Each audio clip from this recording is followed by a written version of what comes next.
Close your eyes and think about the ultimate black corporate aesthetic. If you're in a moving vehicle, do not do this. You're probably picturing sharp shoulders, tailored wool, power suits, haute couture fashions, and an office in a skyscraper that overlooks Manhattan. Let me help you out. You're picturing Boomerang. In 1992, Marcus Graham and Eddie Murphy gave us the blueprint for the black executive. But today, we're looking past the charm and the cologne and diving into what I call the Mugler audit. But before we audit the strategy, let me refresh your memory on this 1992 classic. Marcus Graham is the top dog at a high-end black advertising agency. He's got the clothes, the car, and a legendary reputation for being a closer in the boardroom and in the bedroom. But his world starts to crumble when his agency merges with a larger firm and he meets his new boss, Jacqueline Breuer, a job he thought he was a shoo-in for. For the first time, Marcus isn't the hunter, he's the prey. It's a movie about ego, aesthetics, and what happens when your cool factor finally meets its match. In consulting, there's a dangerous trap called aesthetic overdrive. Again, making up stuff, but it sounds good. It's when a company spends so much time on the logo, the office decor, and the vibe that they forget to check if the product actually works. Marcus was a genius at branding, but his internal systems were what we experts call a mess. Welcome back to another episode of Suit and Screen. I'm Lady Ray, your strategic consulting in the screening room. Today, we're heading to the 90s to talk about what happens when a brand is just vibes and why an expensive suit can't hide a cheap strategy. And no, we aren't talking about the toes. We're talking about the business. Let's look at Marcus Graham's workplace, Graham Walker. It's a high-end ad agency. In the world of marketing, your image is your resume. Marcus Graham walked so the creative directors of today could run. He understood that to sell a dream, you have to look the part. But here's the thing. Your personal brand should be an elevator, not a distraction. Marcus was so busy being Marcus Graham that he became a liability to his agency. When the merger with Lady Eloise happens, she doesn't buy the agency because of their data or their ROI. She buys it because she wants Marcus. In business, when your brand is built entirely on the charisma of one person, you don't have a company, you have a cult of personality. If that person catches a cold, or in Marcus's case, feelings, stock prices drop. So are you building a business that can survive without your swagger, or is your aesthetic the only thing keeping the lights on?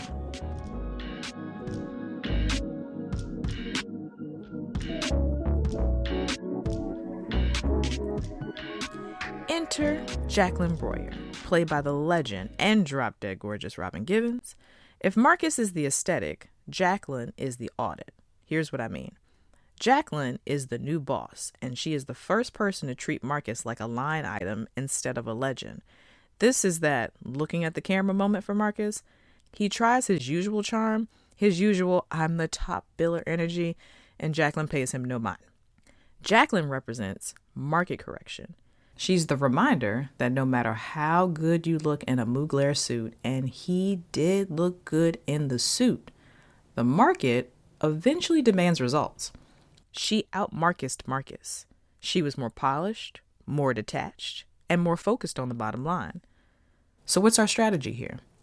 When a Jacqueline enters your workplace, the Paula antics from last week won't work. You can't rely on the way we've always done it. You have to show data. Jacqueline didn't want Marcus's charm. She wanted his performance.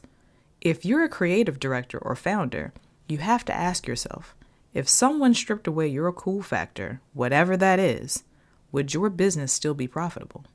Let's talk about the actual work of Graham Walker. Well, Lady Eloise, really.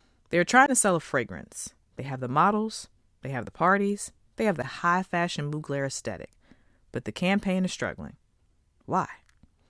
Because they were selling a fantasy that Marcus didn't even believe in anymore. He was trying to market romance and run a campaign on his own cool while he was feeling like he was living in a hostile takeover situation. Those who work in marketing know exactly what I'm talking about. A client will come to you and say, we need a new marketing campaign. But after 10 minutes of talking, You realize they don't need marketing. They need a mission statement. They don't know who they are or who they're talking to. So they're just giving you expensive vibes and following popular trends, hoping something sticks. Marcus failed because he lost his why. He was so focused on the how the office looked, how the suits fit, how the girl smiled, that he forgot the who. Who are we serving? Riley's mind in Dream Productions was a mess, but at least they knew their audience. Marcus was his own audience. Enter Angela, played by Halle Berry. We're all aware of Halle Berry, so I won't go into full detail about the icon that is Halle Berry. Anyway, Angela is the internal hire that everyone overlooked because she wasn't wearing the Mugler armor. She was the one actually doing the work.